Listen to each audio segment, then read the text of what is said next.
කෙටි වෙලාවක් දේශනා කරන මේ දහම් කරුණු ටික හොඳින් අහලා හොඳින් ධාරණය කරගෙන ඒ අනුව තම තමන්ගේ ජීවිතවල පුංචිම වෙනසක් සිදු කරගන්න කියලා මේ මොහොතේ වලට දහම් අවවාදයේ හැටියට තබමින් ධර්මානුශාසනාව ඉදිරියට සිදු කරගෙන යනවා. එතකොට මගේ පින්නතුනි මම ධර්මදේශනාවට මාතෘකාව හැටියට තබපු ගාථා ධර්මය මුලින් මතක් කළ ගාථා ධර්මය. දානං සීලං ච භාවනා පත්තිපත්තා මොදනා වෙය්‍යාවච්චාපචායං ච දේශනා ස්තුති දිට්ඨි. අංගුත්තර නිකායේ දසක නිපාතේ ගාථා පාඨයක් තමයි මේ මතක් කරේ. මගේ පින්නතුනි අංගුත්තර නිකායේ දසක නිපාතයේ බුදුහාමුදුරුවෝ මතක් කරනවා මේ ලෝකෙ මිනිස්සු වෙච්ච අපි නිතර නිතර සිද්ධ කරන්නට ඕන පින්කම් 10ක් තියෙනවා. ඔයත් දන්නවනේ අටමහා කුසල කියලා පින්කම් 8ක් දහම් ගන්නවා. ඒ පින්කම් 8 මේ ලෝකෙ තියෙන සුවිශේෂීම පින්කම් නැතිව තමයි දක්වන්නේ. ඒ පළවෙනි පින්කම තමයි කටින චීවර පූජා මහ පින්කම. ඒ හැමදාම සිද්ධ කරන්න නොහැකි පින්කමක් වලට දන්නවනේ එක පන්සලක එක අවුරුද්දකට එක වතාවක් පමණයි කටින ජීවර පූජා පින්කමක් සිද්ධ කරන්න පුළුවන්. මේ ලෝකේ තියෙන කිසිම විදියකට විඳින්න බැරි මහා පින්කමක් තමයි කටින පින්කම කියලා කියන්නේ. වඩා තම තමන්ගේ ජීවිතවලට ආනිසංස ළඟා කරගන්නට හැකියාව පවතින පින්කම තමයි කටින පින්කම කියලා කියන්නේ. යම් කෙනෙක් මව මැරීම, පියා මැරීම, රහතන් වහන්සේලා ඝාතනය කිරීම, බුදුන්ගේ ලේසොල වීම සහ සංඝ වේදය කියන මෙන්න මේ පංච ආනන්තරීය පාප කර්ම සිදු කරලා නැත්නම් ජීවිතේ හැමදාම වඩාත් ආනිසංස ලං කරගන්න පුළුවන් පින්කම තමයි කටින පින්කම කියන්නේ. අනිත් පින්නතුනි කරන හැම අකුසල කර්මයක්ම මේ පින්කමේ ආනිසංස බලයෙන් යටපත් වෙනවා. හැබැයි ආනන්තරී පාප කර්ම සිද්ධ කරලා තිබුණොත් මේ පින්කමේ බල විඳිනවා. හැබැයි ආනන්තරී පාප කර්ම සිදු කරලා නැත්නම් අනිත් අපි කරපු හැම අකුසලයක්ම යටපත් කරලා දාන්න පුළුවන් පින්කම තමයි කටින පින්කම කියන්නේ. ඒ නිසා ඒ මහණීය පින්කම තමයි දහමෙන් උගන්වන අපි දන්න පින්කම් අතර ශ්‍රේෂ්ඨතම පින්කම්. ඒ අටමහා කුසල ගණයට පින්කම් වලට අමතරව දහමෙන් උගන්වපු බෞද්ධයෝ වෙච්ච අපි නිතර කරන්න ඕන පින්කම් 10ක් තමයි දස පුණ්‍යක්‍රියා කියලා කියන්නේ. ඒ දස පුණ්‍යක්‍රියා පිළිබඳවයි අද ධර්මානුශාසනාව තුළ මතක් කරන්නේ. වැයත් උදාන කරුණු මම කෙටියෙන් මතක් කරගෙන යන්න තමයි බලාපොරොත්තු වෙන්නේ. මගේ පින්නතුනි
ආරණ්‍යයේ වැඩ වාසය කරන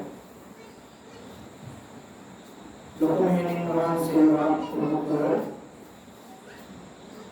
ගෞරවනීය මෙහෙණින් වහන්සේලාගේ අවසරයි සද්ධර්ම ශ්‍රවණාභිලාෂී වාසනාවන්ත ගුණබල සත්පුරුෂ අපේ පින්වතුනි අද මේ සන්ධ්‍යා යාමයේ අපේ මේ පින්වතුන් හැමදෙනාම මේ ආරණ්‍ය සේනාසනයට ඒක රාශීව පළමුවෙන්ම ගිහියාගේ නිත්‍ය සීලය බවට පත්වන උතුම් වූ පංචශීලය සමාදන්ව සිල්වත් ගුණවත් පින්වතුන් පිරිසක් බවට පත් වෙලා මේ මොහොතේ හැමදෙනාගේම සූදානම බලාපොරොත්තුව තිලොවක් සනහා වදාළ ලෞතර තථාගත බුදුරජාණන් වහන්සේ විසින් සකල ලෝක සත්වයන්ට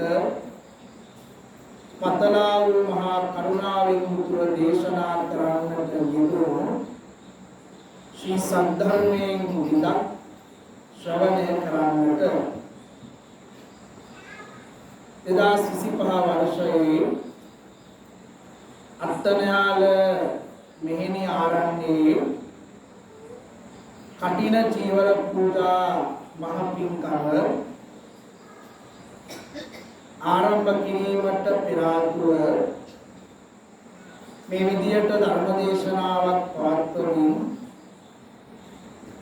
දහම් පිපාසයෙන් පෙළෙන මේ බෞද්ධ පින්වත්තුන්ගේ සිස්සතන් දහමින් සුපෝෂණය කරලීමටයි මේ මොහොතේ මේ අත්ංගේ බලාපොරොත්තුව මෙවර අත්තනයාල ආරණ්‍යයේ මෙහෙණින් වහන්සේලාට බස් ආරාධනා සිදු කරමින් කටින චීවර පූජා මහ පින්කමේ ප්‍රධාන දායකත්වයේ උසුලමින් කටයුතු සිදු කරන හැමදාමත් දහමට පිනට අපට ලැබිව කටයුතු සිදු කරන මේ සත්පුරුෂ පින්වතුන්ගේ මූලිකත්වයේ දායකත්වයේ මතයි මේ ධර්ම දේශනාව මේ මොහොතේ සිදු කරන්නේ විශේෂයෙන් මේ ප්‍රධානතම දායකත්වයේ දරනවා මොරයායි ප්‍රදේශයේ මදින්ති සුදන්ත මහත්මයා එවැගේම පත්මන් මහත්මයා රජිත් ප්‍රියන්ත මහත්මයා සහ සුනිල් මහත්මයා කියන මේ සත්පුරුෂ පින්වත් පිරිස ධර්ම දේශනාව ආරම්භ කිරීමට පෙර ආතුව සුදන්ත මහත්මයා අකුරු සත්පුරුෂ පින්වතුන් පිළිබඳව වචනයක් දෙකක් සිහිපත් කළ යුතු පවතිනවා. මගේ පින්වතුනි මම මේ ලෝකේ ඕනතරම් පින් කරන මිනිස්සු දැකලා තියෙනවා. හැබැයි මේ වගේ බෝසත් මුක්තියන සත්පුරුෂ මිනිස්සු දැකලා තියෙන්නේ හරි අඩුයි. මම එහෙම දැකපු බෝසත් ගුණධර්ම තියෙන සත්පුරුෂයෝ අතර සුදන්ත මහත්මයා කියලා කියන්නේ මගේ හිතේ ඉහළින්ම රැඳෙන චරිතයක්. තමන්ගේ ගමේ පන්සල විතරක් නෙවෙයි රටේ තියෙන හැම පන්සලක්ම ලෝකේ තියෙන හැම පන්සලක්ම මේ වගේ හැම ආරාමයක්ම තමන්ගේ පන්සල ආරාමය කොට සැලකමින්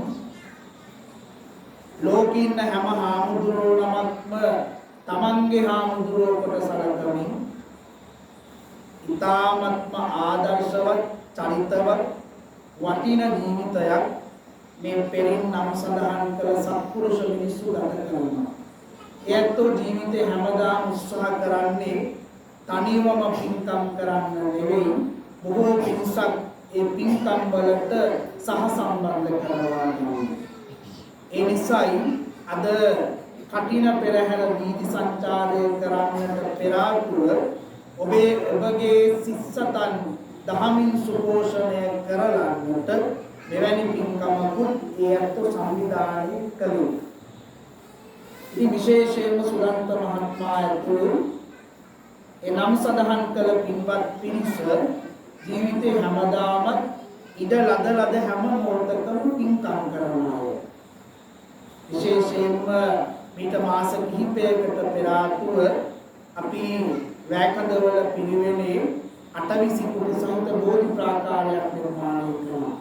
මේ පළාතේ තියෙන සුවිශේෂීම අටවිසි කුටි සහිත බෝධි ප්‍රාකාරයක් නිර්මාණය කරන්නට අපි සමත් වුණා. ඒ අටවිසි කුටි සහිත බෝධි ප්‍රාකාරයේ අටවිසි බුදුරජාණන් වහන්සේලා නිර්මාණය කරන්නේ සුදන්ත මහත්මයා. එතුමාගේ සුරතින් අපෙන් රුපියලක තරම් දෙයක්වත් ලබා නොගෙන තමන්ගේම මුදල් වියපැහැදම් කරමින් තමන්ගේම වටින කාලය ධනය ශ්‍රමය කැප කරමින් ඒ අටවිසි බුදුරජාණන් වහන්සේලා තමන්ගේ සුරතින්ම නිර්මාණය කරලා පූජා කරනවා. එහෙම අවට විහාරස්ථාන ගණනාවකට ඒ විදියටම අටවිසි බුදුරජාණන් වහන්සේලා නිර්මාණය කරලා පූජා කරනවා. ඒ වගේම වටින දේශකයාණන් වහන්සේලා වඩම්මල එක් විහාරස්ථාන කේන්ද්‍ර කරගෙන මෙවැනි පින්කම් ඒ අත්ව නිරතුරුව සිද්ධ කරනවා. ඒකයි මම මතක් කළේ බෝසත් හිත්තියන සත්පුරුෂයෝ කියලා. අපි පින්වතුනි එහෙම මිනිස්සු හරි අඩුයි. ඒ නිසා අපි අපේ ජීවිතේ හැමදාම ලං කරගන්නට ඕන ඒ වගේ මිනිස්සු. ඒ නිසා මොරයා ඉඳලා ගම්මාන කිහිපයක් පහු කරගෙන අත්තනයාලට ඇවිල්ලා මෙහෙණින් වහන්සේලාට වස් ආරාධනා සිදු කරලා මේ වස්තුන් මාස වැයත්තොත් එකට එකතු වෙලා උන්වහන්සේලා වෙනුවෙන් සිව්පසයෙන් අපෝපස්ථාන සිදු කරලා දැන් බලාපොරොත්තුව ලෝකෙ උගන්වන දහම උගන්වන පින්කම් අතර ප්‍රබලම පින්කම් සිද්ධ කරන්න. ඒ වෙනුවෙන් මූලාරම්භය සමිතුමන් කරන මොහොතේ ධර්ම දේශනාව සඳහා මට ආරාධනා කිරීම පිළිබඳව සුදන්ත මහත්මයා ඇතුළු සත්පුරුෂ පින්වතුන්ට පළමුවෙන්ම ආශිංසන සිදු කරමින් වැඩිය අටුවා ටීකා නොමැතිව ධර්මානුශාසනාව ඉදිරියට සිද්ධ කරගෙන යන්නටයි මේ මොහොතේ බලාපොරොත්තුව. මගේ පින්වතුනි ගැඹුරු දහමක් දේශනා කරන්න බලාපොරොත්තු වෙන්නේ නැහැ. කාලානුරූපීව ඉතාමත්ම සරලව ඔයත්තන්ට අවබෝධ කරගන්නට පහසු වන ආකාරයට දහම් කරුණු කිහිපයක් සිහිපත් කරන්නටයි මේ මොහොතේ මගේ සූදානම. පින්නතුනි මම මුලින් මතක් කළා දහමේ උගන්වන ඉතාමත්ම වටින ගාථා ධර්ම දෙකක්. ඒ ගාථා ධර්ම දෙකෙන් දෙවනි ගාථා ධර්මය තුල මතක් කරනවා ධර්ම දේශනාවකට සම්බන්ධ වුණු ඔබ කොහොමද ඒ දේශනාව වෙනුවෙන් නිවැරදිව සම්බන්ධ විය යුත්තේ කියලා. ඒ ගාථාව ධම්මං විනානත්ති පිතාච මාතා තමේව තානං සරණං පතිත්තා තස්මාහි බෝකිච්ච මඤ්ඤප්පහාය සුනාත ධාරේත චරාත ධම්මේ. මේ ගාථා ධර්මයෙන් තුල කියනවා මගේ පින්වතුනි මේ ලෝකේ දරුවෝ වෙච්ච අපි හැමෝටම ඉන්න වටිනම සම්පත් දෙක තමයි අපේ අම්මා සහ තාත්තා. මගේ පින්වතුනි අපිට අපේ බිරිඳ අපෙන් වෙන් වෙලා ගියොත් තවත් බිරිඳක් සරණ පාවා ගන්නට පුළුවන්. අපේ සැමියා අපෙන් වෙන් වෙලා ගියොත් අපිට තවත් සැමියෙක් සරණ පාවා ගන්නට පුළුවන්.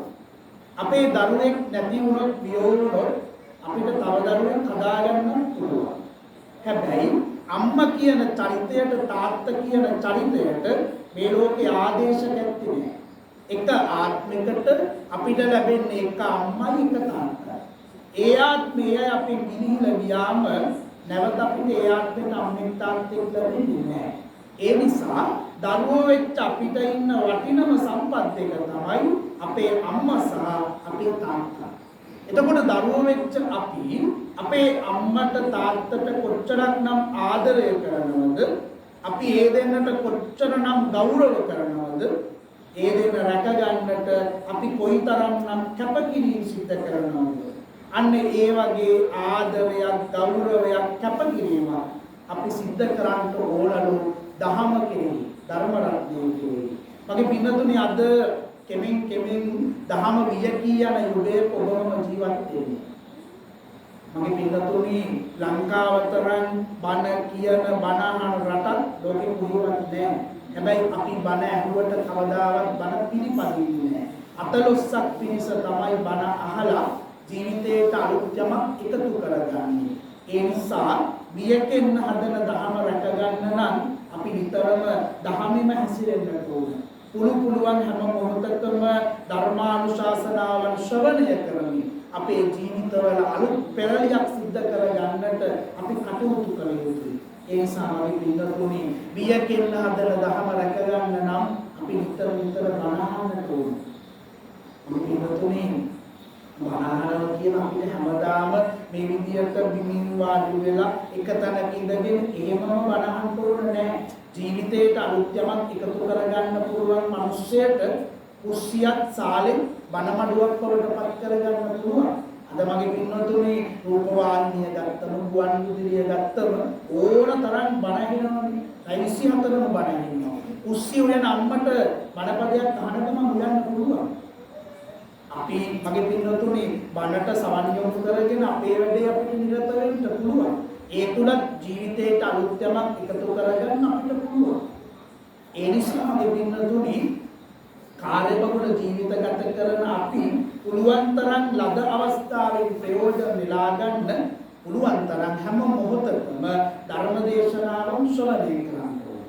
එහෙම බණ වලට සවන් දෙන අපි කොහොමද මේ මොහොතේ ඒ දේශනාවෙන් සම්බන්ධ වෙන්නේ?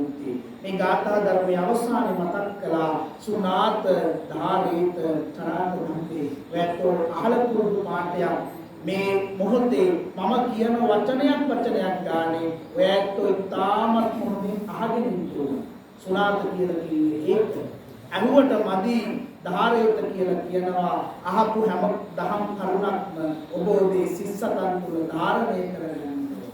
අහල ධාරණය කරගත්තට මදි චරාත ධම්මේ කියලා කියනවා. ඒ අහපු ධාරණය කරගත්ත දහම් කරුණු වලට අනුව ඔබ ඔබේ ජීවිත සකස් කරගන්නට කටයුතු කරන්න ඕන. ඒ නිසා මම කෙටි වෙලාවක් දේශනා කරන මේ දහම් කරුණු ටික හොඳින් අහලා හොඳින් ධාරණය කරගෙන ඒ අනුව තම තමන්ගේ ජීවිතවල පුංචිම වෙනසක් සිද්ධ කරගන්න කියලා මේ මොහොතේ වලට දහම් අවවාදයේ හැටියට තමයි ධර්මානුශාසනාව ඉදිරියට සිද්ධ කරගෙන යන්නේ. එතකොට මගේ පින්නතුනි මම ධර්මදේශනාවට මාතෘකාව හැටියට තමු ගාථා ධර්මය මුලින් මතක් කළ ගාථා ධර්මය. දානං සීලං ච භාවනා පත්තිපත්තාන මොදනා වෙය්‍යාවච්චාපචායං ච දේශනා ස්තුති දිට්ඨි.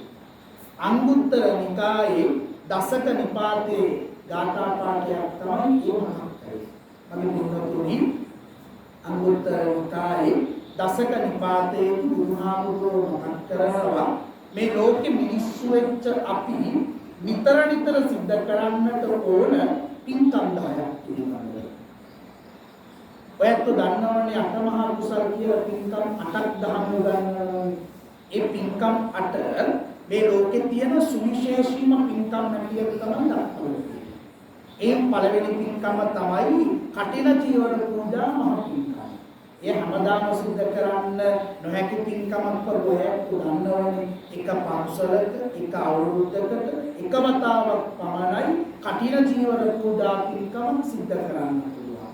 මේ ලෝකේ තියෙන කිසිම විදියකට විඳින්න බැරි මහා පින්කමක් තමයි කටින පින්කම කියලා කියන්නේ. වඩා තම තමන්ගේ ජීවිතවලට ආනිසංස ළඟා කරගන්නට හැකියාව පවතින පින්කම තමයි කටින පින්කම කියලා කියන්නේ. යම් කෙනෙක් මව මැරීම, පියා මැරීම, රහතන් වහන්සේලා ඝාතනය කිරීම, බුදුන්ගේ ලේසොල වීම සහ සංඝ වේදය කියලා මෙන්න මේ පංච ආනන්තරීය පාප කර්ම සිදු කරලා නැත්නම් ජීවිතේ හැමදාම වඩාත් ආනිසංස ලං කරගන්න පුළුවන් පින්කම තමයි කටින පින්කම කියන්නේ. අනිත් පින්නතුනි කරන හැම අකුසල කර්මයක්ම මේ පින්කමේ ආනිසංස වලින් යටපත් වෙනවා. හැබැයි ආනන්තරීය පාප කර්ම සිද්ධ කරලා තිබුණොත් මේ පින්කමේ බල විඳිනවා. හැබැයි ආනන්තරීය පාප කර්ම සිදු කරලා නැත්නම් අනිත් අපි හැම කරපු හැම අකුසලයක්ම යටපත් කරලා දාන්න පුළුවන් පින්කම තමයි කටින පින්කම කියන්නේ. ඒ නිසා ඒ මහණීය පින්කම තමයි දහමේ උගන්වන අපි දන්න පින්කම් අතර ශ්‍රේෂ්ඨතම පින්කම. ඒ අටමහා කුසල ගණයටයි පින්කම් වලට අමතරව දහමේ උගන්වපු බෞද්ධයෝ වෙච්ච අපි නිතර කරන්න ඕන පින්කම් 10ක් තමයි දස පුණ්‍යක්‍රියා කියලා කියන්නේ. ඒ දස ක්‍රියා පිළිබඳවයි අද ධර්මානුශාසනාව තුළ මතක් කරන්නේ. වැයත් උදාන්න කරුණු මම කෙටියෙන් මතක් කරගෙන යන්න තමයි බලාපොරොත්තු වෙන්නේ. මගේ පින්නතුනි දස ක්‍රියා අතර පළවෙනි පින්කම තමයි දානය කියලා කියන්නේ. දානය කියන එක අපි නිතර අහලා පුරුදු වචනයක් නේ. දානය කියන වචනේ අර්ථය තමයි පරිත්‍යාගය. එහෙම නැත්නම් දීම. දානය කියන්නේ දෙනවා කියන්නේ. පරිත්‍යාග කරනවා කියන්නේ. මොනවද දෙන්නේ මොනවද පරිත්‍යාග කරන්නේ? මගේ පින්නතුනි අපි සන්තක යම් දෙයක් අන්සන්තක කරලා හිත හදා ගන්න පුළුවන් නම් ඒක තමයි දාන. දන් දෙන මිනිස්සු ඕන කරන්නේ හැබැයි දන් දීලා හැමෝටම හිත හදා ගන්න බෑ. මාසතු දෙයක් අන්සතු කරලා පස්සේ පසුතැවෙන වෙන මිනිස්සු ඕන තරම් ඉන්නවා. මේ අපරාධ දුන්නේ කියලා දුක් වෙන මිනිස්සු ඕන තරම් ඉන්නවා. ඒ නිසා අපි උත්සාහ කරන්න ඕනේ හිත හදාගෙන අපි සන්තක දෙයක් අනුන්ට දෙන්න. අනේ එතකොට දාණය සම්පූර්ණ වෙනවා.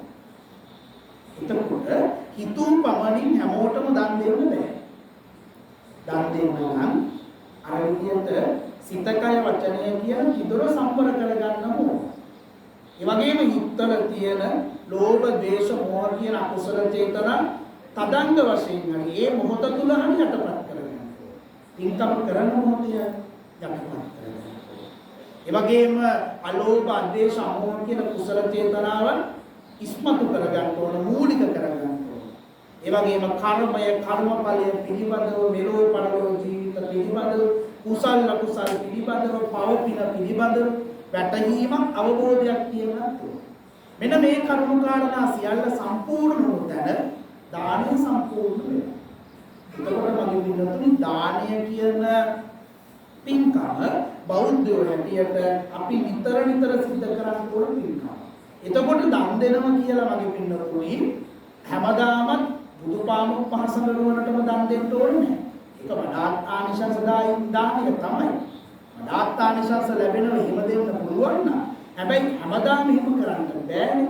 අපිට අපි කන බත්පතෙන් එකපත් ගුලියක් හරි වෙන් කරන්න පුළුවන් නම් සත්‍යෙත් ආහාරයක් දෙන්න කියලා. ඒ වගේම දුගී මගී යාචකයෙකුට බත් පැකට් එකක් දීලා හරි සතුටු වෙන්න පුළුවන් නම් පෑවිල්ල කාලෙට සතෙකුට නාන්න කියලා කුරුල්ලෙකුට හරි වතුර ටිකක් දෙන්න පුළුවන් නම් ඒවත් මම මුදුන්ට දාන්න. දන් දෙනවා කියලා හැමදාම ලොකු පින්කම් කරන්න ඕනේ. අපිට ලද පමණින් යටින් බුදුහාමුදුරුවෝ දේශනා කළේ අපිට ටිකක් තියෙනවා නම් ටිකක් දෙන්න ඕනේ. මධ්‍යස්ථ ප්‍රමාණයෙන් තියෙනවා නම් මේ විදියට දෙන්න ඕනේ. අපිට වැඩිපුර තියෙනවා නම් වැඩිපුර දෙන්න ඕනේ. අපිට පුළුවන් විදියට තමයි අපි දන් දෙන්න ඕනේ. එහෙම දීලා හිතනවා. අපිට ලෝකෙට ණය වෙලා දන් දුන්නට වැඩක් නැහැ.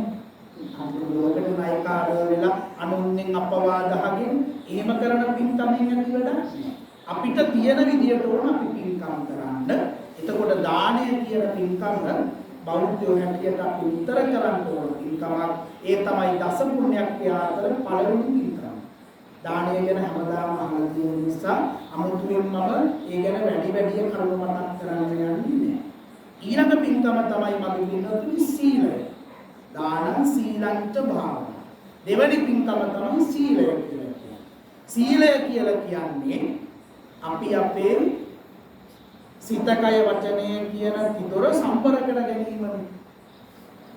සිත කය වචනය සම්බර කර ගැනීම තමයි සීලය කියලා කියන්නේ. ඒක අපිට වෙනතුනි කරන්න හරි අමාරුයි. හිත එක අරමුණක තියාගන්න එක ලේසි පහසු වැඩක් නෙවෙයි. බුදුහාමුදුරුවෝ ධම්මපදයේ චිත්ත වර්ගයේදී මතක් කළා දූරංගමං ඒකතරං අසරීරං උහාසයන් ඒ චිත්තං සංයමෙස්සන්ති මොක්ඛන්ති මාර්ගං. සිත තමයි මගේ පින්නතුනේ ඒ කාර්මුණක තියාගන්න හරි අමාරුයි. මොකද හිතට දුර ගමන් යන්න පුළුවන්. ඔය ඇත්ත මීට කලින් දඹදිව ගිහිල්ලා තියෙනවා නම් දැන් මෙතන ඉඳගෙන දඹදිවට ගිහින් ඉන්න පුළුවන්.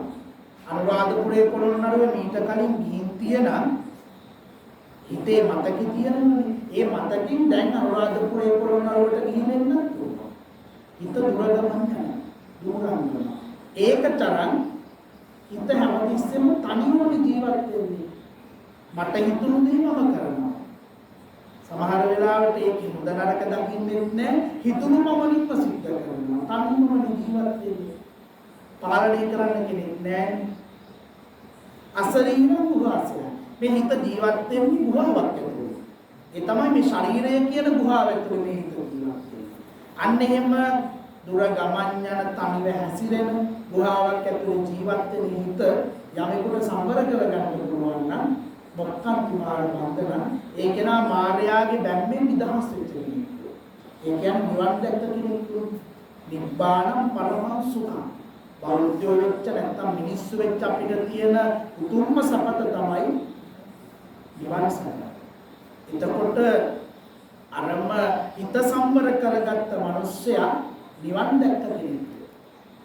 එතකොට මගේ පින්නතුනි එහෙම අපිට අපේ සිත කය වචනය කියන තිදොර ඒ වෙලාවන් වලට දැන් මේ බණ අහන වෙලාවේ හරි සිත කය වචනය සම්වර කරගෙන බණ අහන්න පුළුවන් නම් ඒකම වටින්නේ. හැම මොහොතකම බැරි වෙන්න පුළුවන්. හැබැයි අපිට අවශ්‍ය වෙලාවට හරි තිදොර සම්වර කරගන්න පුළුවන් නම් ඒක සීලය. මොකද අපි බෞද්ධ විදියට මගේ පින්නතුනේ ඇත්තෝ නිතිපතා සමාදන් වෙනවනේ පංචශීලය පංචශීල. ඒ තමයි ගිහියෝ එක්කෝනේ නිත්‍ය සීලය. අයි පින්කමක් ආරම්භ කරන්න කලින් ඔය ඇත්තෝ පංචශීල සමාදන් කරගන්නේ. දැන් මගේ පින්නතුනේ මගේ මේ ශාලාවේ ඉන්නයි මට පේන්නේ නෑනේ. මගේ ඉදිරි පිටේ ඉන්නයි මට පේනවා. දැන් ඔය ඇත්තෝ මගේ ඉදිරි පිට පංචශීල සමාදන් වුණානේ. ඔය ඇත්තොන්ට මම බණ ඉවර වෙනකම් මම බණ කියන ඉවර වෙනකම් ඔය ඇත්තොන්ට පංචශීල පද පහ කඩන්න අවස්ථාවක් නැහැ.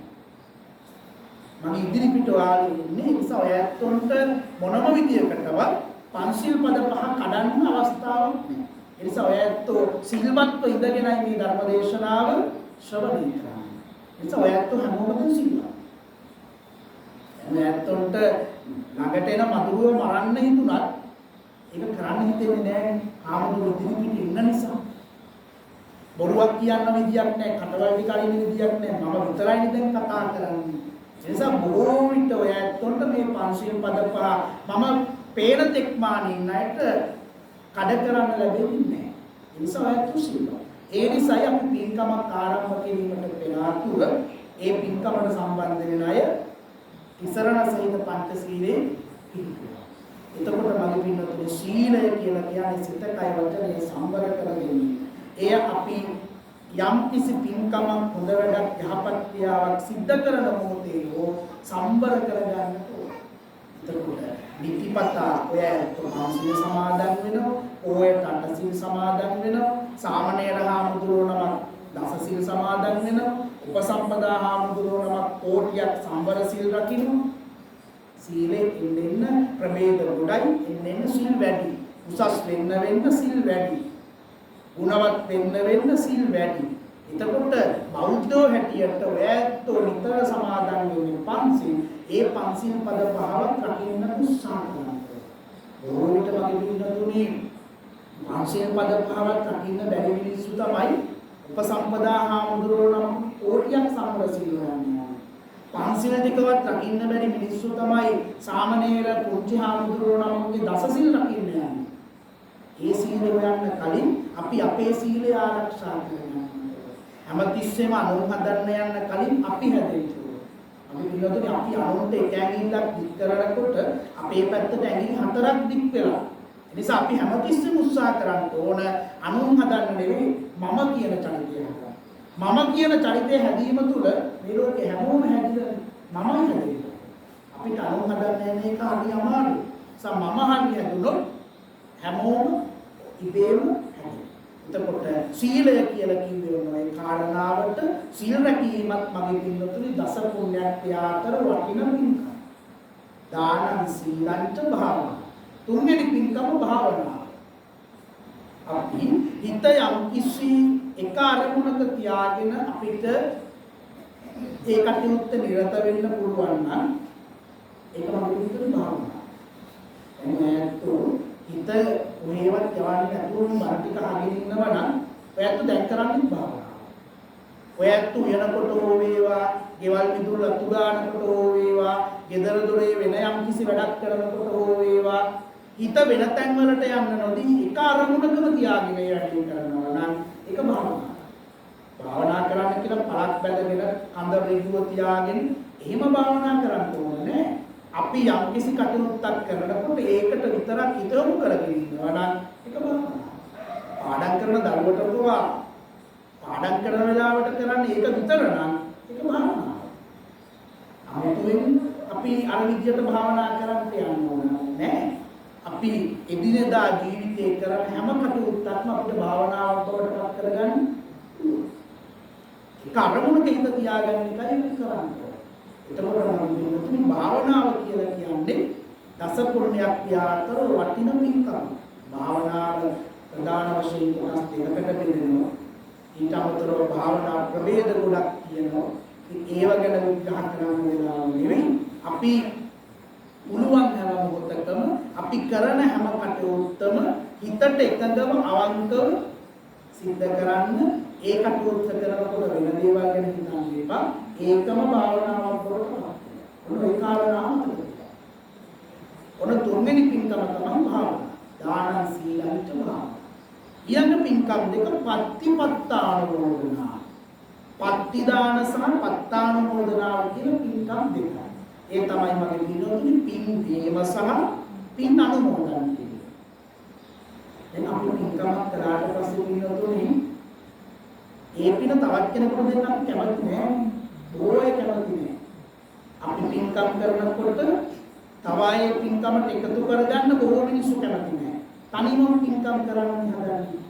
සමහර වෙලාවට වුණත් වැල්ලට පින්කම් වෙනවනේ අද කාලේ නම් බොහෝ වෙන්නේ එහෙම තමයි.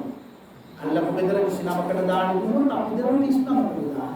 අල්ලපු ගෙදර දුන්නේ තිබිලා අපි දෙන්නේ තිබිලා නෙවෙයි ණය වෙලා. ණය වෙලා හරි දෙන්න ඕන මොකද අල්ලපු ගෙදරට සැකරන්න පුළුවන්කම මිනිස්සු රැල්ලට පින්කම් කරන්නේ. එහෙම වෙන්න ඕනේ.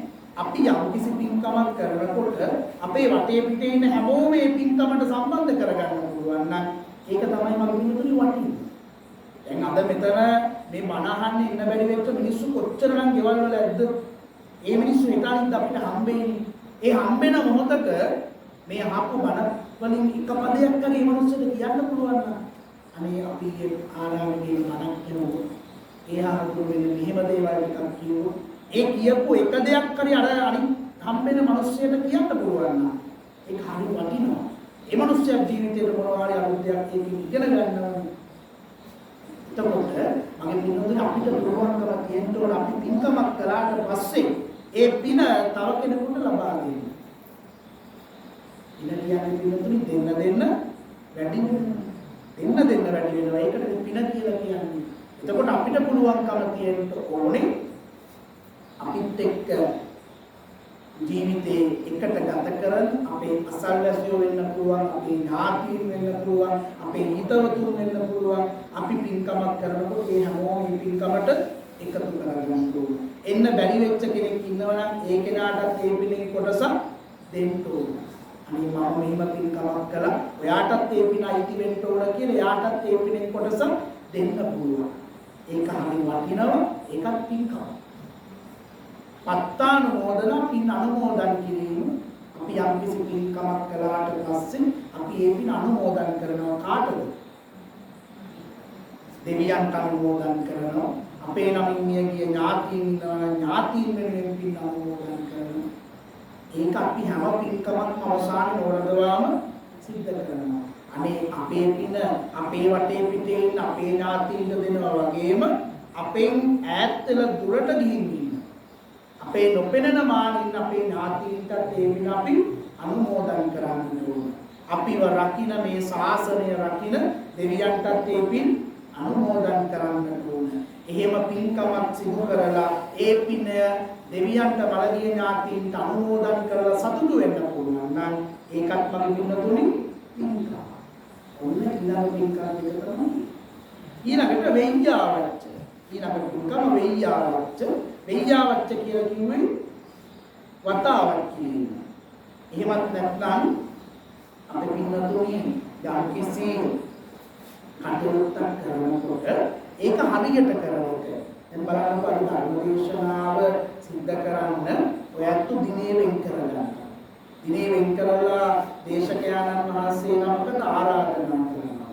ඊළඟට මේ වටපිටාව සුද්ධ කරලා ධර්මාසන සකස් කරලා ආරාධනාව සිද්ධ කරන දහත්පත්තියක් ආදී පිළියෙල කරලා මේ ධර්මදේශනාව ශ්‍රවණය කරන්න බොදුනුවන්ට ආරාධනා කරලා පින්කම් වල වෙනුවෙන් අයත් ගොඩාක් සූදානම් වුණා. ලකලෑස්ති වුණා. ඒ හැමදේම වතාවත් යටතට තමයි දෙන්නේ. පන්සලට ඇවිල්ලා බෝධි පූජාවක් කරන්න කලින් අපි බොමලුව අවදින්න ඕන, මල්ලාසන සුද්ධ පවිත්‍ර කරන්න ඕන, අපි පිරිසුදු වෙන්නට ඕන. අනේ හැමදේම කළාම තමයි පින්කම සම්පූර්ණ වෙන්නේ. සමහර මිනිස්සු ඉන්නවා මගේ බෝධි පූජාවට ආවම මල්ලාසන සුද්ධ කරන්නේ නැහැ. බොමලුව සුද්ධ පවිත්‍ර කරන්නේ නැහැ. අර බෝකොළ පොඩුඩම පැතුරක් කියලා ගන්නවා. පරමල් ටික ආසනයේ තියෙද්දිම තමන්ගෙන පොදමල් ටික ආසනයේ තැන්පත් කරනවා. මෙන්න බුදුන් මල් මම වැඳ කියලා වැඳලා යනවා. ඒ පින්කමින් ඇති පළ ප්‍රයෝජනය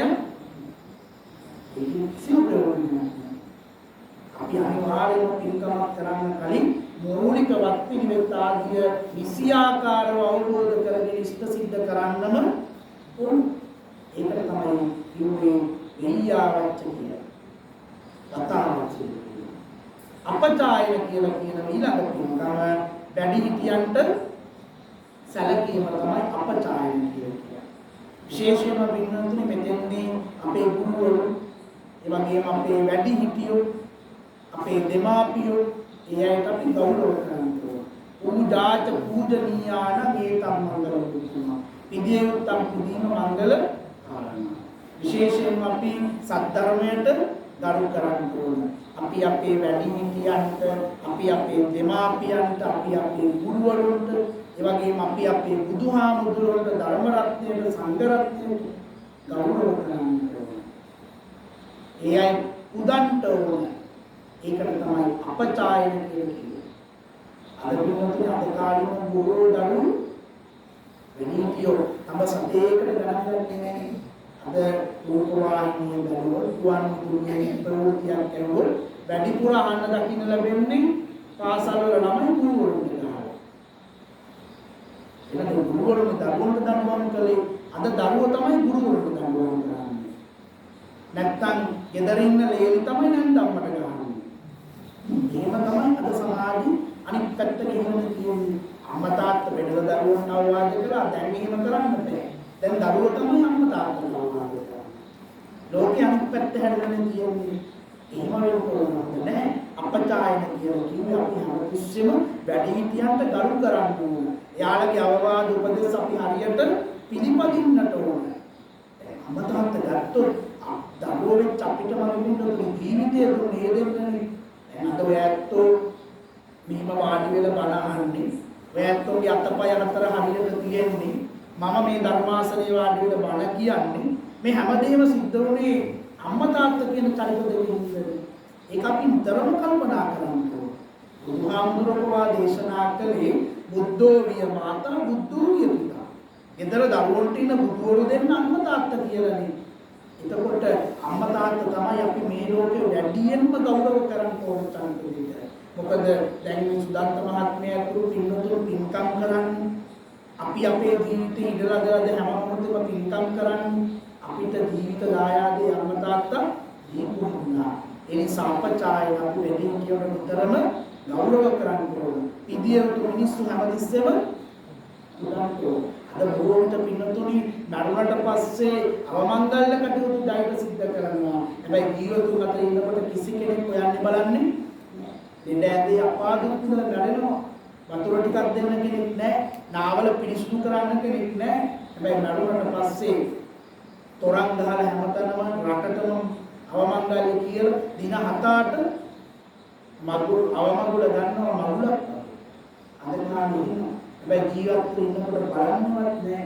එහෙම වෙන්න හොඳ නැහැ. අපචායන කියලා කිව්වේ අපි නිතර වැඩි කියන උදන්නට ඕන ගෞරව කරන්න ඕන මේ පින්කම සිද්ධ කරන්න.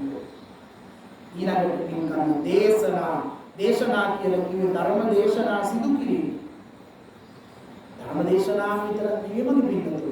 අපි දන්න දෙයක් අපි අනුන්ට කියලා දෙනවා නම් ඒක දේශනාව. දේශනා කියලා පින්කමයක් විතර තමයි ඒකයි කියන්නේ. ගුරුවරයෙක් දන්න දෙයක් දරුවන්ට කියලා දෙනවා නම් ඒකත් පින්කම. දැන් ඉස්සර පින්නතුනේ අපි ගොඩාක් දුරට ජාතක කතා වෙන්න පුළුවන්, ඉතිහාස කතා වෙන්න පුළුවන්. අපි දැනගත්ත අපි ආච්චියම්මගෙන් අපේ සීයගෙන් ඉස්සර ආච්චියම්මල සීයලා අපිව ළඟින් තියාගෙන අපිට කියලා දෙනවා ලස්සන කතන්දර, ලස්සන කවි, ඒ කාලේ තිබුණු ළමා ගීත. අද ළමා ගීතයක් දන්නේ නැහැ. ලස්සන කතන්දරයක් දන්නේ නැහැ. ඉස්සර අපේ ආච්චිලා සීයලා අපිට ඒව කියලා දුන්නා. එතකොට ඒ අය ඒ දේශනා කියන පින්කම සිද්ධ කරගත්තා. නොදැනුවත්ව මේක පින්කම. අපි දන්න දේ අනුන්ට කියලා දෙන මේක පින්කම. ඒක දේශනා කියන්නේ. එහෙනම් අද මම කරගන්නේ ලොකු පින්කම. මම දන්න මොන හරි දේ ඔයත් උන්ට කියලා දෙනවා. ඔයත් අතරත් මේ කියන දේවල් දන්න අය ඉන්නවා. බණ කියන්නේ පිළිතුරු දන්න අයට වඩා දැනගන්න නොදන්න අයට ඒ නොදන්න දේ දැනගන්න බණ කියන්නේ. ඒතකොට දේශනා කියලා කියන්නේ පින්කම. ඒක දසපුණ්‍යක් ක්‍රියාවක්. ඊළඟට සුති කියලා කියන්නේ අහනවා කියන. යමෙක් අපිට යම් කිසි හොඳ දෙයක් කියලා දෙනකොට අපි නිර්ලෝභී වේදී අහගෙන ඉන්නවා. ඒකත් පින්කම. සමහර වෙලාවට සමහර මිනිස්සු යහපත් දෙයක් අපිට කියලා දෙනකොට අපි ඒක අහන්න කැමති නෑ. තරුණයෝ කැමති නෑ. දරුවෝ කැමති නෑ. අනියෝ ඒ වැඩි බණ කියන්නේ අහන්න කැමති නෑ. අපිට ජීවිතයේ මේ මිනිස්සේ කියලා දෙයින් යම් කිසි ප්‍රයෝජනයක් ගන්න පුළුවන් නම් ඒක අරගන්න බෑ ජීවිතේට. හැබැයි මිනිස්සු එහෙම උත්සාහ කරන්නේ නෑ. යමෙක් හොඳ දෙයක් කියලා දෙනකොට ඒක මොකද අහගෙන ඉන්න ඕනේ. ඒකත් පින්කම. සුදි කියලා කිව්වේ. දිට්ඨිදු අවසාන පින්කම. දිට්ඨිදු කියලා කියන්නේ නිවැරදි දැකීම. හැමදේම අපි මගේ පින්තුනේ හරියට දකින්න ඕනේ. එක වචනයකට පුළුවන් මගේ පින්තුනේ රටක් ලෝකයක් විනාශ කරන්න. අපි ඇස් දෙකට යමක් දැක්කේ නැතොත් අපේ කන් දෙකට යමක් ඇහුනේ නැතොත් අපි කවදාවත් අනුන්ට කතන්දර ගොතන්නේ නැහැ. ඕන මිනිසුන්ට වෙලා කියන පින්තුනේ කවුරු හරි යම් කිසි දෙයක් කිව්වට පස්සේ ඒක අහගෙන ඉන්නවා. ඒක ඇත්ත කියලා හිතනවා. අනේ රට පුරාම අන්තිමට බලනකොට වෙලා තියෙන වෙන දෙයක් ප්‍රචාර යන්නේ ඊට වැඩිය ආත්පසින්ම වෙනස් වෙනවා. නිසා කවදාවත් ඇවිලෙන ගින්නට පිටු දාන්න හොඳ ඇවිලෙන ගින්නට පිටු කරනකොට ඒ ගිනිගොඩ තවත් වැඩි වෙනවා මිසක් ඒක අඩු වෙන්නේ නැහැ. පුළුවන් තරම් උත්සාහ කරනකොට ඇවිලෙන ගින්නට වතුර ටිකක් දාලා හරි ගින්න නිවන්නට. නිසා හැමදේම නිවරදිව දකින්න පුරුදු වෙන්න. දහමුණක් තියෙනවා. අසීමාන්තික විදියට යන්නේ නැතුව අපි මේ හැමදේම හරි විදියට දකින්න ඕනේ. එහෙම අපි ජීවිතේ කරගන්න හැම දෙයක්ම හරි විදියට දකින්න පුළුවන් නම් ඒකත් තියෙනවා. යහපත් දේ යහපත් විදියට දකින්න ඕනේ. අයහපත් දේ අයහපත් විදියට දකින්න ඕනේ. පුළුවන් තරම් උත්සාහ කරන්න ඕනේ වැරදි මාවත යන මිනිස්සු නිවැරදි මාවතට යොමු කරගන්න. ඒ තුනම පිළිතුනේ ඒකත් පින්කමක් බවට මෙන්න මේ විදිහට බුදුහාමුදුරුවෝ අංගුත්තර නිකායේ දසක නිපාතයේදී මතක් කළා මේ ලෝකෙ මිනිස්සු වෙච්ච අපි බෞද්ධයෝ වෙච්ච අපි නිතර කරගන්න ඕන පින්කම් දාන. දාන දෙනවා නම් යමෙක් සීල් රකින්නවා නම් යමෙක් භාවනා කරනවා නම් පින් දෙනවා නම් පින් අනුමෝදන් වෙනවා නම් නිතර වැඩිහිටියන් පුදනවා නම් වතාවත් කරනවා නම් ධර්ම දේශනා සිදු කරනවා නම් ධර්ම ශ්‍රවණය සිදු කරනවා නම් හැම දෙයක් දිහාම නිවැරදි විදියට දකිනවා නම් ඒ මිනිස්සයා ජීවිතේ පින් කරන මිනිස්සෙක්. එනිසා අපි උත්සාහ කරන්නට ඕනේ අපේ ජීවිතේම පින්වන්ත ජීවිතයක් බවට පරිවර්තනය කරගන්න. ඔන්න ඒ මම ධර්ම දේශනාවට මාතෘකාව හැටියට තමකු දාතා පාඨේ ඔන්න ඔය කාරණා 10 පිළිබඳව තමයි මේ කෙටියෙන් මේ කාරණා 10 පිළිබඳව ඔයත් උන්ට මතක් කළේ ඔයත් තාමත් මොහොතින් මේ කාරණා 10 පිළිබඳව ගැඹුරින් හොයලා බලලා කල්පනා කරලා තවදුරටත් තමන්ගේ ජීවිතේ පින් පිරිච්ච ජීවිත බවට පත් කරගන්න ඉදිරි අනාගතේ කටයුතු කරන්න ඕනේ. එතකොට මගේ පින්නතුන් තව කාරණා කිහිපයක් මතක් කරගන්න ඕනේ. ඒ මාතෘකාවට අදාළව. පින්නතුනි විශේෂයෙන්ම අනුන් එකපාරට මතක් කරගන්නේ අපි දෙයක් ඇස් දෙකෙන් දැක්කේ නැතොත් කන් දෙකට ඇහුනේ නැතොත් අපි කවදාවත් ඒ දේවල් තැන් තැන් වල පතුරවන්න ඕනේ. ඒක උච්චාරණ වලට නෙවෙයි කියලා අපිට මගේ පින්නතුනි දහමේ හැසිරෙන්න නම් අපේ ජීවිතය යහපත් විදිහට ගත කරන්න නම් නොවර්ධවා අපි සිද්ධ කරන්න ඕන දෙයක් තමයි අපේ කට පරිස්සම් කරගන්න. කට පරිස්සම් නැත්නම් කොච්චර පින්කම් කළත් ඇතිවද අපි හැමදේම හොඳට යථාර්ථවාදීව දැකලා හැමදේ ගැනම උපේක්ෂාවෙන් යුතුව දැකලා කටයුතු කරන්න නම් අපි නිතරම මගේ පින්නතුනි අපේ කට පරිස්සම් කරගන්න ඕනේ. මිනිස්සුන්ට බොහෝමයක් වරදින්නේ මිනිස්සුන්ගේ ජීවිතේ බොහෝමයක් මිනිස්සු අසරණ වෙන්නේ අරාජික වෙන්නේ පරාජයටපත් වෙන්නේ පාලනයක් නැති කටුමුල. ඒ නිසා අද මේ බණ මඩුවේ ඉන්න හැමෝම අදිෂ්ඨාන කරගන්න ඕන තමන්ගේ කට හැමතිස්සෙම පරිස්සම් කරගන්න. අපි පින්නතුනි බොහෝ පිරිසක් එක තැනක පොදු තැනකට එකතු වුණාම නිතරම උත්සාහ කරන්න ඕන ඉතින් උපරිම ප්‍රයෝජන ගන්න.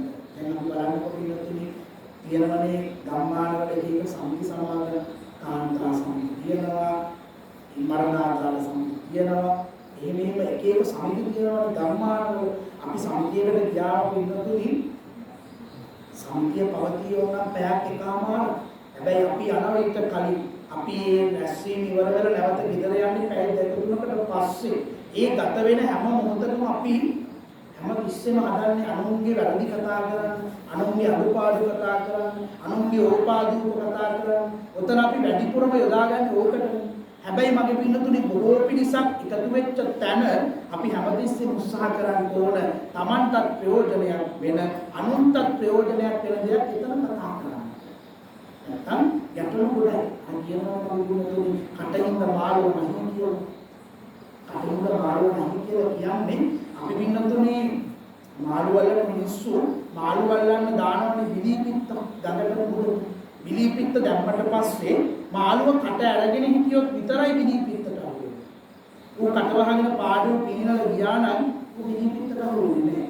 අන්න ඒ වගේ තමයි සමහර වෙලාවට අපේ කටින්ද අපිට වරදින තැන් ඕන තරම් තියෙනවා.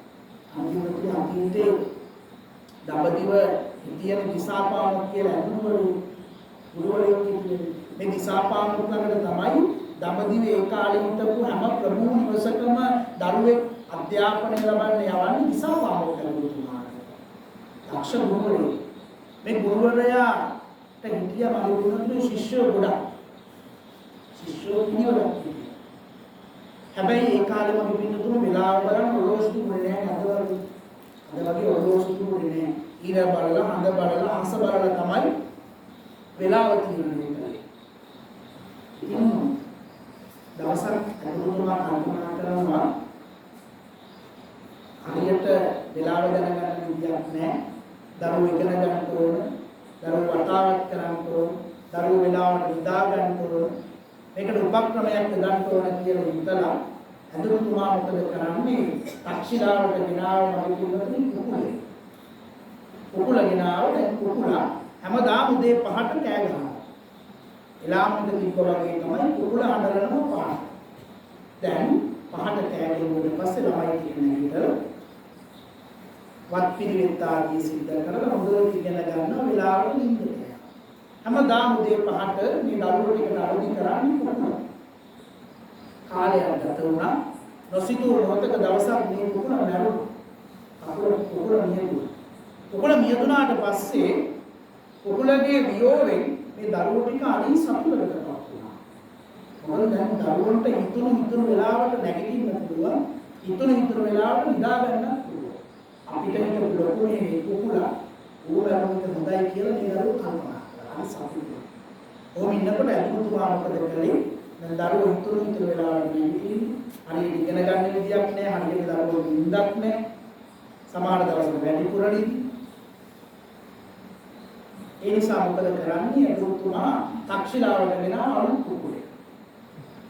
අලුත් කුකුල වගේ පින්නතුනේ පරණ කුකුල වගේ නෙවෙයි. අලුත් කුකුල හරිය ආඩම්බරකාර කුකුලේ. ඒ කුකුල කෑ ගහන්න උන්ට ඕන වෙලාවට. සමහර දවසට දරුවෝ ටික රෑ 9 විතර නිදාගත්තම කුකුල කෑ ගහනවා රෑ 12ට විතර. එදාට දරුවෝ හිතනවා එළිවෙලා කියලා හිතලා නැගිටලා පාඩම් කරනවා. ඉතින් කියන්නේ මොන මෙන්න කියලා හිතලා පාඩම් කරනවා. එදාට දරුවන්ට හරියට නිින්දක් නැහැ.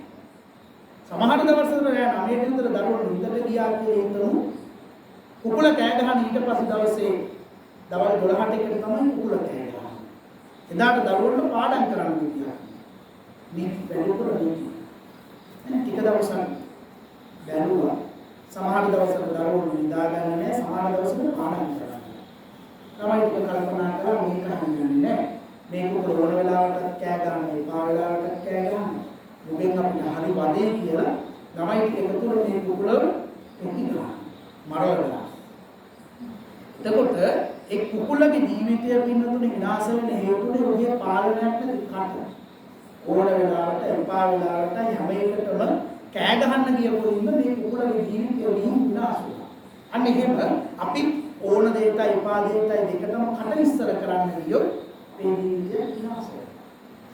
අන්න කලියක තියෙනවානේ මහානේ සුවඳමය උඩමසු කිනි ගඳමය දෙකට එක දියමය හොඳට නරකට දෙකට කටුන. මහානේ කියලා කියන්නේ සුවඳ හමන මලක්. උඩමසු කියලා කියන්නේ මාළු කියන්නේ පිළි ගඳ ගන්නවා. හැබැයි අර සුවඳ හමන මහානෙලු පිළි ගඳ ගන්න මාළු දෙන්නම ජීවත් වෙන්නේදී හැබැයි එකක් ගඳයි එකක් සුවඳයි. ඒ වගේ අපිට හොඳ කතා කරන්නයි නරක කතා කරන්නයි දෙකටම තියෙන්නේ එක තමයි. අපි හැමතිස්සෙම උත්සාහ කරන්න ඕන ඒ කටින් හොඳ දේවල් විතර කතා කරන්න. එහෙම වුණොත් ලෝකයේ මිට වැඩිය ලස්සන වෙනවා සුන්දර වෙනවා. ඒ නිසා බෞද්ධයෝ හැටියට මම කියනවා අපි අපේ ජීවිතේ වඩා යහපත් කරගන්න. වඩා පිනට අපේ ජීවිතය යොමු කරගන්න නම් අපි නොවරදවාම මේ පාලනයක් නැති කට සම්වර කරගන්න ඕනේ. එහෙම නැති වුණොත් අපේ ජීවිත යහපත් කරගන්න හරි අමාරු වෙනවා. ඒ නිසා ඔබට මම අද මතක් කරනවා හැමෝම තම තමන්ගේ කට පාලනය කරගන්න සම්වර කරගන්න. එහෙම වුණොත් ඔබට ලස්සන ගමනක් යන්න පුළුවන්. ඊළඟ කාරණාව මගේ පින්නතුනි අපි ජීවිතේ මතක් කරානේ දස පුණ්‍යක් කියාගෙන මේ පින්කම් 10ක් විතර කරන්න ඕන කියලා. ඒ වගේම අපි නිතරම කල්පනා කරන්න ඕන අපේ මරණය පිළිබඳව. මරණවා කියන එක අපිට අරමුණු දුර දෙයක් නෙවෙයි. ජීවිතේ අපි ඕන තරම් මැරිච්ච මිනිස්සු දැකලා තියෙනවා. මලකෙවල් කීයකට අපි මේ වෙනකොට සම්බන්ධ වෙලා ඇද්ද? තම තමන්ගේ හදවතට තට්ටු කරලා ඇහුවොත් මලකෙවල් දහස් ගානකට මේ වෙනකොට ඔයත් සම්බන්ධ වෙලා. හැබැයි අපිට ජීවිතය ගැන අවබෝධය හරි අඩුයි. මලකෙවලට ගියාම හිතනවා අනේ මට එහෙම ඉන්න වෙයි කියලා. ආයෙ එළියට බහලා ආවට පස්සේ ඕක අමතකයි. අපි බෞද්ධයෝ හැටියට මගේ පින්නතුනේ නිතරම මරණය ගැන මෙනෙහි කරන්න ඕනේ. මරණය ගැන මෙනෙහි කරන මිනිස්සු ජීවිතේ කවදාවත් පවු කරන්නේ. එයා පවක් කරන්න උත්සාහ කරොත් යම් කිසි මොහොතක එයාට වෙලෙම මතක් වෙනවා අනේ මේ පව කරගෙන ඉන්නකොට මම මැරුණොත් මට මැරෙන්න වෙන්නේ මේ පවත් එක්ක කියලා. ඒ නිසා මැරෙන්න සූදානම් ඉන්න මිනිස්සු වැරදි කරන්නේ නැහැ, අකුසල් කරන්නේ නැහැ, පව් කරන්නේ නැහැ. ඒ නිසා ඔබ ඔබේ ජීවිතයේ මරණයට සූදානම් කරගන්න. හැමතිස්සෙම රැඳින්දට යනකොට උදේ අවදිනකොට කල්පනා කරන්න මම මැරෙනවා කියලා. මැරෙනවා කියන එක නිතර ඔළුවේ තිබුණාට පස්සේ අපේ අතින් කවදාවත් දැනගෙනව කෙසේ වෙතත් නොදැන අකුසලයක් වෙන්නේ. ඒ නිසා පුළුවන් තරම් මරණය ගැන මෙනෙහි කරන ජීවිතයක් බවට තමන්ගේ ජීවිතේ පත් කරගන්න. ඊළඟ අපි කල්පනා කරන්න ඕන අපි කරන හැම අකුසලයකටම අපි කරන හැම වැරද්දකටම විපාකයක් වෙනවා. ඒක අපි නිතරම කල්පනා කරන්න ඕන. ජීවනයක් දරාගෙන ඉන්න මට ඒ වගේම සිල්වත්ව ඉන්න ගිහියෝ වෙච්ච ඔබට අපි කරන හැම අකුසලයකටම නොවරදවාම විපාකයක් වෙනවා. කාලය අනුව කර්මයේ විපාක දෙන ආකාර හතරක් පුරුමාම දුරගන්නවා. දිට්ඨ ධම්ම වේදනීය උපපච්ච වේදනීය අපරාපරියස අවශ්‍ය කර්ම කියලා කොටස් හතරකට බෙදනවනේ. කාලය අනුව කර්මයේ විපාක දෙන ආකාරය අපි වෙනදනේ අපි කරන හැම අකුසලයකටම විපාකයක් තියෙනවා. ඒක මෙලෝදි වෙන්නත් පුළුවන්. නැත්තම් මැරිලා පළවෙනි ආත්මෙදි වෙන්නත් පුළුවන්. ඒ වගේම දිගු සංසාරේ කවදා හරි වෙන්නත් පුළුවන්. නොවරදවාම විපාක දෙනවා. එහෙම නැත්තම් සමහර වෙලාවට පින්තුනේ අපි අකුසලයක් කළාම අපි කරන පින්බලයෙන් අර අකුසල කර්මය අහෝසි වෙනවා. එහෙම වෙන්නත් පුළුවන්. හැබැයි අපි හැමතිස්සෙම කල්පනා කරන්න ඕන අපි දැනගෙන හෝ නොදැන විශේෂයෙන්ම දැනගෙන කරන අකුසල වලට නොවරදවාම විපාකයක් තියෙනවා. ඔයත් දන්නවනේ දේවදත්ත හාමුදුරුවෝ ගැන මතක් කරන්න ඕනේ. උන්වහන්සේට මෙලොවදීම ධිට්ඨ ධම්ම වේදනීය විදුරු උන්වහන්සේ කරපු අකුසල කර්ම විපාක දුන්නේ. තුන්දසුවකර බුදුහාමුදුරුවන්ට බිම්බිසාර රජතුමා විසින් සිදු කළ ආරාම පූජාව තමයි පළවෙනි ආරාම පූජාව වේළුවනාරාම. බුදුපාමුක් මහ සංඝවරට වේළුවනාරාමේ පූජා කරපු බිම්බිසාර රජතුමා ගැන අතු දන්නවනේ. බිම්බිසාර රජතුමා පින්නතුණි වසර ගණනාවක් සිරාඩස්සියේ ඉඳලා ජීවිතයේ අන්තිම දවසේ සිරාඩස්සියේ එළියට අරගෙන කකුල පළල ලුණු දාලා ගිනි අඟුරු ගොඩක් උඩ ඇවිද්දවල සෝවාන් හිටපු බිම්බිසාර රජතුමා මියදුනේ හිමි. එහෙම වෙන්න හේතුව හැටියට ධර්ම දක්වනවා මගේ පින්නතුනි එක ආත්මික මිනිස්සු ටිකක් බුදුන්ට පූජා කරන්න මල් ටිකක් නෙලලා අතුරලා තියෙනවා පැදුරක. මේ මල් ටික මල් බව දැන පාගගෙන යනවා. මේ මල් පාලව අකුසල කර්මයක තමයි මෙලොව අර විදියට කකුල පළල ලුණු දාලා ගිනි අඟුරු ගොඩක් උඩ ඇවිල්ලා මියදෙන්නේ සිද්ධ. මෙලොව දීපාක නොදුන්නොත් කවදාකවත් පාප. දේවදත්ත හාමුදුරුවන්ටත් ඒ වගේම තුන්දසුකරටත් මෙලොව දීපාක දුන්නා. ඊළඟ බිම්බිසාර රජතුමාට මුගලන් මහරහතන් වහන්සේ මෙලොව දීපාක නොදුන්න නිසා දිගු සංසාරේ දීපාක. එහෙම අපි කරන හැම අකුසල කර්මයක් තුනටම විපාකයක් තියෙනවා. ඒක අපි හැමදෙස්සෙම මෙහි කරන්න ඕනේ. එහෙම මෙහි කළොත් කියන්නේ අපි අතින් අකුසල වෙනවා හරි අඩුයි. මේකට විපාකයක් තියෙනවා කියලා අපි දන්නවා. අපි කරන හැම වැරද්දකම දඬුවමක් තියෙනවා කියන්නේ අපි තේරුම් ගන්න. අපි කරන අකුසල කර්මයක විපාකයක් තියෙනවා කියලා කියන්නේ අපි කරන වැරද්දට දඬුවමක් ලැබෙනවා කියන එක. අපි දඬුවමට හරි බයයිනේ. දඬුවමට බය නිසාම අපි පව් කරන්නේ. දඬුවමට බය නිසාම අපි වැරදි කරන්නේ. ඒ නිසා පුළුවන් තරම් ජීවිතේ යෙවන හැම තප්පරයක් විනාඩියක් පාසාම අපි මෙනෙහි කරන්න ඕන වැරදි නොකරන ජීවිතයක් බවට අපේ ජීවිතය පත් කරගන්න. පුළුවන් තරම් පින්පිනුම ජීවිතයක් බවට පත් කරගන්න. Tamanta පින්කම් කරන්න බැරි නම් අනුන් කරන පින්කමකට අතහිත දීලා සාදුකාර දෙන්න. එතකොට ඒ වෙන අපිට අනුමෝදන් වෙන්න පුළුවන් තමයි. එනිසා සුදත්ත මහත්මයා ඇතුළු මේ සත්පුරුෂ මිනිස්සු ජීවිතේ කරගත්ත මහානීය පින්කම. මේ පින්කම හැමෝටම කරන්න ලැබෙන්නේ නැහැ. කටින පින්කම කියන එක අපි පින්තුනේ වර්ෂයකට එක තැනක එක මොහොතක විතරයි සිද්ධ කරන්න පුළුවන්. අපි කොච්චර උත්සාහ කළත් අවුරුදු දවස් 365ම මේ පින්කම කරන්න බෑ. අවුරුද්දකට එකවර. ඒකෝට ඒ පින්කම කරන්න ලැබෙන්නේ 40ක් මිනිස්සුන්ට. හැමෝම වාක්‍ය සම්පන්න වෙනවා සියසින් මේ පින්කම දැක බලන්න. ඒ නිසා මගේ පින්තුනේ ඉඩ ලදලද හැම මොහොතකම පින්කම් කරන්න. මැරෙනවා කියන එක ගැන උත්තරම කල්පනා කරන්න. අපේ අතින් දැනගෙන නොදැන ඔයවන තරම් මගේ පින්තුනේ වැරදි වෙනවනේ. වැරදි වෙනවනේ අපි හැමෝම මගේ අතින් වෙන ඔය ඇත්තෝ කියනවා. හැබැයි අපිට පුළුවන්කම තියෙන්න ඕන ජීවිතේ එක තැනක නැවතිලා අපි කරපු වැරදි අවබෝධ කරගන්න. මතක් කරනවානේ යස්ස පාපං කතං කම්මං කුසලේන පීතියති සෝයිමං ලෝකං පභාසේති අබ්බානුත්තෝ සංගිනා. මේ ලෝකේ වැරදි කරන මිනිස්සු ජීවිතේ එක තැනක නැවතිලා ඒ වැරදි අවබෝධ කරගෙන ඒවායින් අත්විඳිනවා. ඒක නා බලාකුලින් මිදුණු කුණසඩක් වගේ දරනවා. බලන්න හඳ බලාකුළු වලට වැහලා තියෙනකොට හඳේ රශ්මිය අපිට ලැබෙන්නේ නැහැ. පොයට බලාකුළු වලින් ඈත් වෙන හඳ ලස්සන පැත්තට බැඳලා බලන්න මේ හඳ මුළු ලෝකයක් නිදිය කරන ලස්සන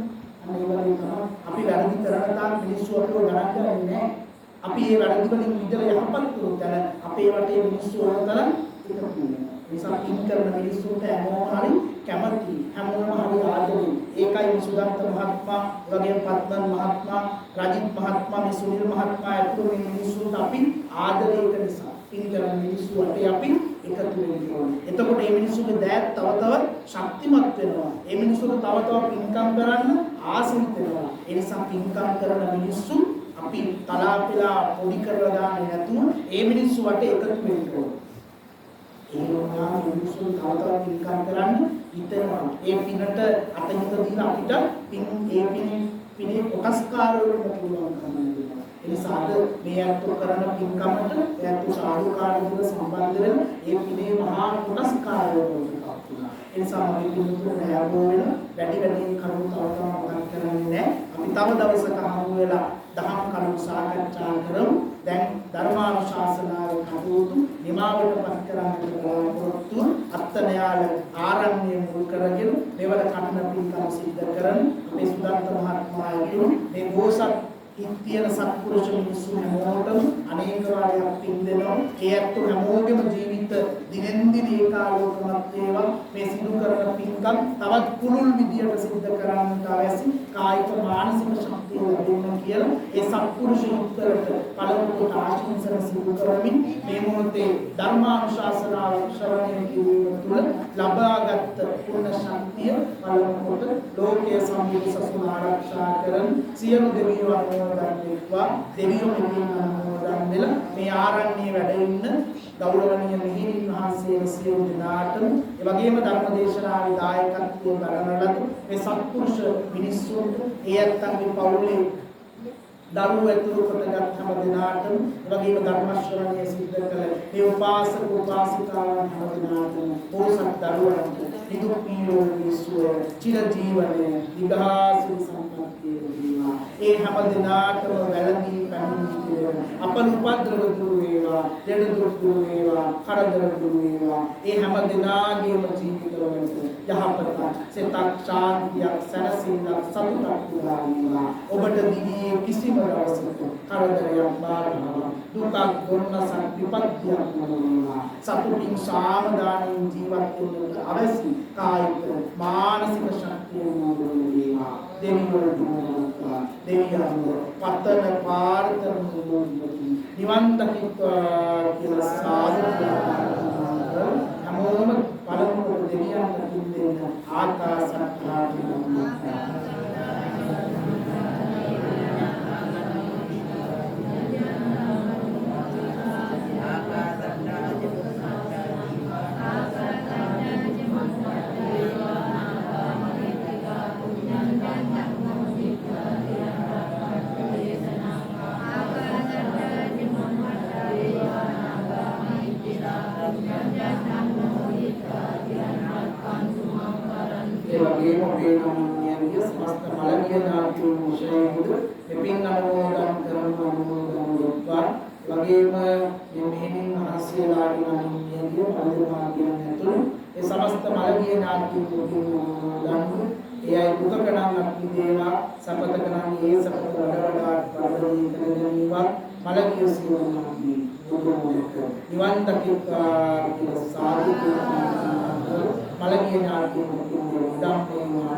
ජාති ජරා ව්‍යාධි මරණ ආදී දුකින් මුක්ත පරම රමණීය අමා සනසීම ලැබේවා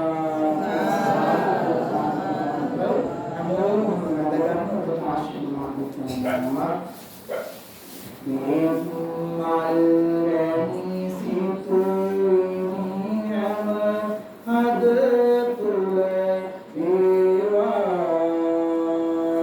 දුක්ඛං කටොරුක කිසි දිනයක නොමවේවා සුභ එත් දවසක් ඔබ සැම දෙන හට ඒවා බුදුන් දහම් සංඝ සරණි ඔබ සැම රැක ජීවා සම්පේතියෝ වද්දන්තු සම්පරෝ සතු මාතේ වත්තං කරා